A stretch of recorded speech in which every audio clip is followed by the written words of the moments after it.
Gustave Thibon, Au secours des évidences, les parasites. En biologie, on nomme parasite tout être, végétal ou animal, qui, fixé sur ou dans un organisme étranger, vit aux dépens de la substance de celui-ci. Ainsi, le lierre est le parasite du chêne, la tique du chien, etc. Il faut distinguer entre deux sortes de parasites. 1. Celui qui vit purement et simplement aux dépens de l'hôte. 2.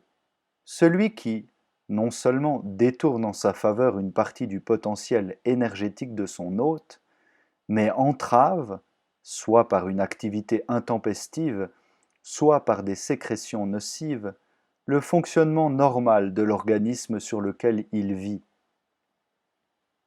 En sociologie, le parasite a ceci de particulier que, au lieu d'être une espèce étrangère à l'organisme qu'il exploite, il fait partie intégrante de celui-ci. Le chêne n'est jamais le parasite du chêne, tandis que l'homme, au contraire, ne peut être le parasite que de son semblable.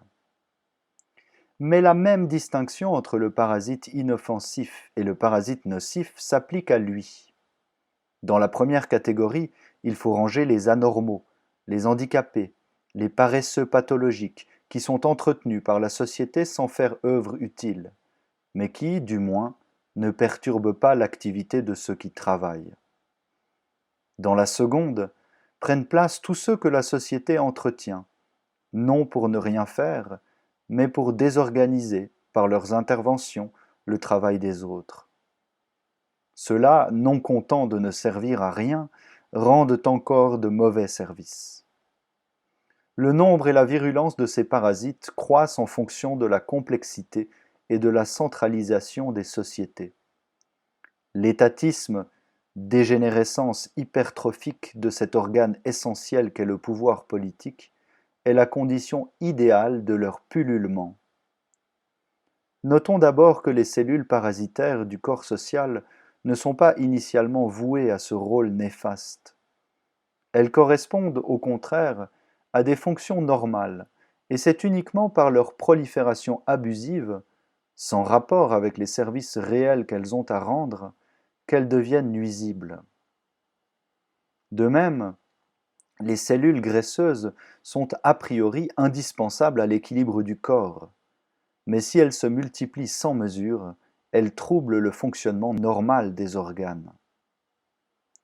Quelques exemples. Le fisc, l'administration des douanes, la sécurité sociale répondent à d'incontestables nécessités. Il n'en reste pas moins que ces trois institutions, par leur étendue, leur pesanteur, leur empiètement et leurs interventions plus ou moins arbitraires, la paperasserie accablante qu'elles génèrent et qu'elles imposent aux individus et aux entreprises, non seulement coûtent très cher à entretenir, mais encore gênent et entravent l'exercice normal des éléments productifs de la nation. Pour le fisc en particulier, nous nageons en pleine tragicomédie. Des formulaires à faire capituler un agrégé de mathématiques, des contrôles aussi odieux dans le détail. On annonce dans le journal d'aujourd'hui le suicide d'une petite épicière après la visite des inquisiteurs fiscaux. Qu'inefficace dans l'ensemble. La contre-offensive des contribuables, avec tout le gaspillage de temps et de travail qu'elle implique, devant des ponctions si massives et si injustement réparties qu'on distingue de plus en plus mal les frontières entre la fraude et la légitime défense. Comment le sens civique ne s'émousserait-il pas sous la pression de ce monstre aux mille ventouses, dont la voracité n'a pas de limite, et qui redistribue si mal ce qu'il prélève, quand il ne le gaspille pas purement et simplement.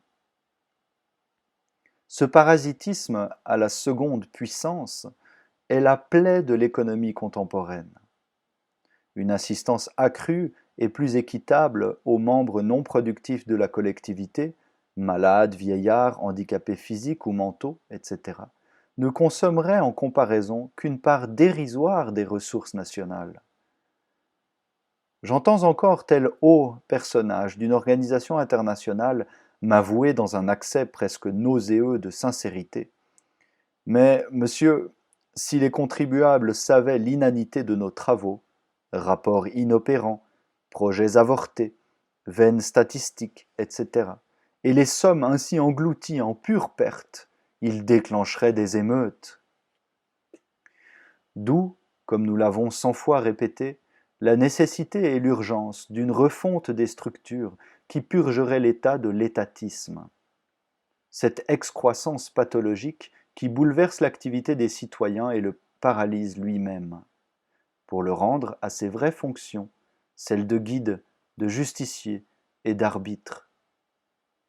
Car si nous continuons dans la voie de la centralisation, nous irons en droite ligne, et l'exemple des pays totalitaires le montre assez, vers un État obèse, empêtré dans sa propre masse et écrasant sous son poids inerte une nation décharnée.